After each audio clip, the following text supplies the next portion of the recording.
Olá a todas e todos, eu me chamo Tiago Pondé, eu sou filósofo e cantor, nesse momento doutorando no programa multidisciplinar de pós-graduação em Cultura e Sociedade do IAC, Universidade Federal da Bahia. Eu inicio agradecendo ao grupo de pesquisa Formação e Exercício de Professores pelo convite para participar do 6º Seminário de Formação de Professores em Exercício. Parabenizo o grupo pela iniciativa inovadora. Fico muito estimulado em participar de iniciativas que abrem campos, abrem espaços, convocam a reflexão e propõem formatos e estratégias inovadoras para debater assuntos tão importantes. Eu escolhi o frame transformação, dentro dos 8 frames, transformação da educação, e a partir desse frame escolhi a leitura de trechos do livro Um Discurso sobre as Ciências, de Boaventura de Souza Santos. A transformação da educação está intrinsecamente ligada à transformação do conhecimento, e diante de uma universidade que tem passado por transformações importantíssimas desde o início do século XXI, essa estratégia de pensar a transformação da educação passa também pela transformação do conhecimento. É importante dizer aqui que essa comunicação, obviamente, resguarda os avanços da ciência e do conhecimento do negacionismo, uma tônica social presente no contexto político do Brasil atual. Então, eu situo a transformação da educação e a transformação do conhecimento dentro das áreas das humanidades e das artes, que é onde eu desempenho o meu exercício profissional, e entendendo as humanidades e as artes como essas ferramentas fundamentais para pensar a educação nesse século. Eu escolhi 2 trechos do livro Um Discurso sobre as Ciências. Como eu disse, é importante dizer que o trabalho de Boaventura, que se inicia nesse pequeno livro de 1987, no qual ele desenvolve alguns pressupostos de maneira introdutória, que depois aprofunda em outras obras como Introdução à Ciência Pós-Moderna. Boaventura nos fala de um paradigma emergente, Então, como a partir dessa ciência pensada no contexto da Revolução Científica do século XVI, como uma nova revolução científica, como a que tem acontecido nas últimas décadas, ela está contextualizada com a atividade da universidade. A universidade cada vez mais integrada à sociedade, uma universidade plural, democrática, que sem dúvida tem, como eu disse, desde o início desse século, se colocado desafios, E Boaventura citou um paradigma emergente, que seria exatamente um paradigma no qual o que ele chama, pela falta de um outro nome melhor, de conhecimento pós-moderno, esse paradigma emergente é um paradigma que está em gestação. Ele se contrapõe ao paradigma moderno, repetindo, dada a importância de resguardar a ciência e o conhecimento do negacionismo, mas esse paradigma emergente como novos modos de produção de conhecimento, inclusive na qual a proposta desse seminário está incluída. Dentro desse paradigma emergente, Boaventura elenca 4 premissas, e eu escolhi o trecho de 2 delas. Transformar a educação passa por transformar o conhecimento. Então, naturalmente, esses assuntos estão intimamente conectados. Essas 4 premissas, de acordo com Boaventura, do conhecimento pós-moderno, que alicerçam esse paradigma emergente, são: todo conhecimento científico natural é científico social, todo conhecimento é local e total, todo conhecimento é autoconhecimento e todo conhecimento científico visa constituir-se em senso comum. Eu escolhi trechos de duas premissas: todo conhecimento é local e total e todo conhecimento é autoconhecimento. Eu inicio a leitura pela premissa todo conhecimento é local e total. Diz Boaventura que, no paradigma emergente, o conhecimento é total, tem como horizonte a totalidade universal, mas sendo total, é também local.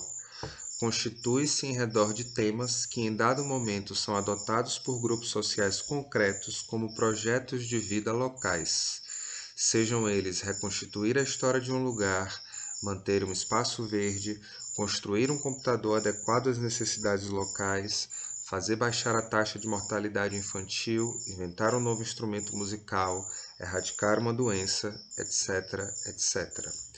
A fragmentação pós-moderna não é disciplinar, e sim temática. Os temas são galerias por onde os conhecimentos progridem ao encontro uns dos outros. Ao contrário do que se sucede no paradigma atual, o conhecimento avança à medida que um objeto se amplia, ampliação que, como a da árvore, procede pela diferenciação e pelo alastramento das raízes em busca de novas e mais variadas interfaces.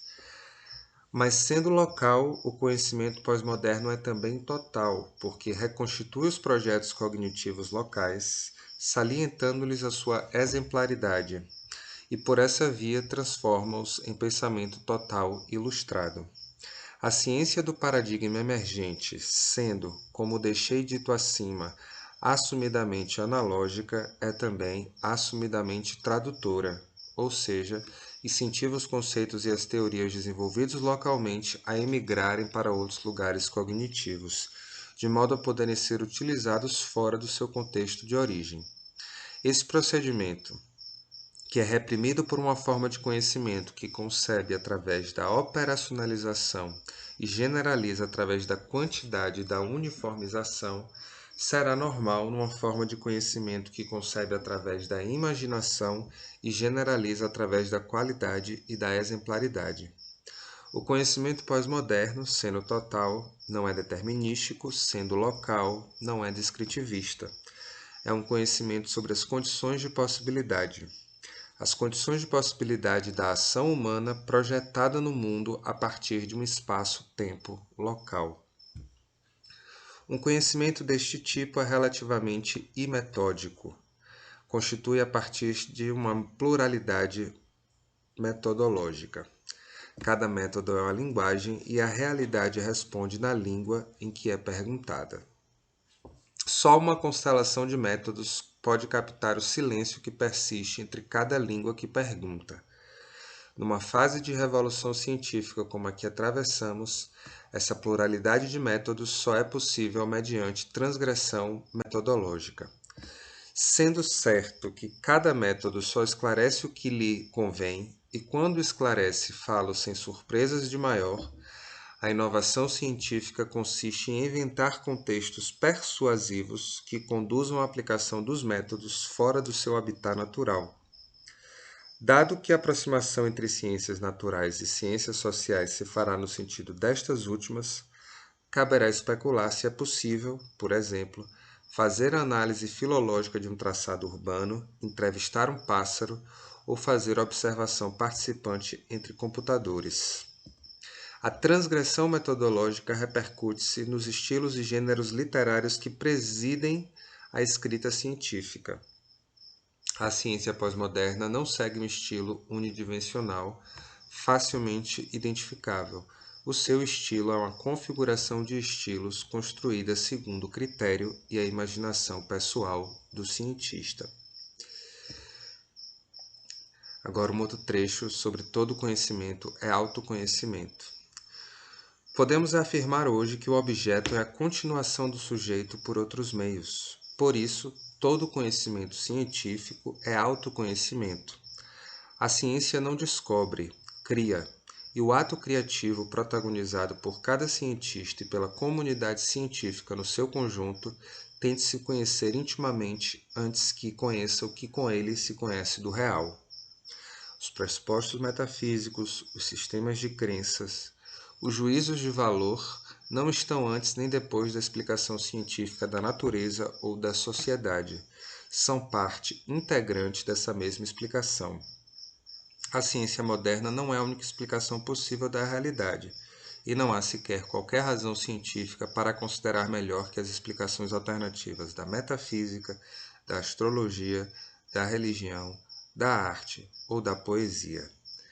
A razão por que privilegiamos hoje uma forma de conhecimento assente na previsão e no controle dos fenômenos nada tem de científico. É um juízo de valor. A explicação científica dos fenômenos é a autojustificação da ciência enquanto fenômeno central da nossa contemporaneidade. A ciência é, assim, autobiográfica. Hoje sabemos ou suspeitamos que as nossas trajetórias de vida, pessoais e coletivas, enquanto comunidades científicas, e os valores, as crenças e os prejuízos que transportam, são a prova íntima do nosso conhecimento, sem o qual as nossas investigações laboratoriais ou de arquivo, os nossos cálculos ou os nossos trabalhos de campo constituiriam um emaranhado de diligências absurdas sem fio nem pavio.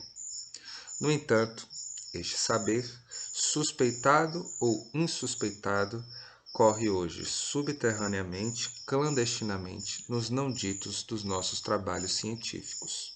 No paradigma emergente, o caráter autobiográfico e autorreferenciável da ciência é plenamente assumido. Importante, novamente, dizer que aqui não se pressupõe desconstruir as conquistas da ciência moderna, mas antes estabelecer um campo de possibilidades, sobretudo dentro das humanidades e das artes, para as novas maneiras de se produzir conhecimento. E a importância disso para a transformação do conhecimento, para a transformação da educação e para a formação desses agentes sociais responsáveis por partilhar conhecimento, que são os professores. Eu agradeço novamente ao grupo de pesquisa FEP pelo convite, parabenizo pela iniciativa inovadora e espero encontrá-los em próximas oportunidades. Muito obrigado.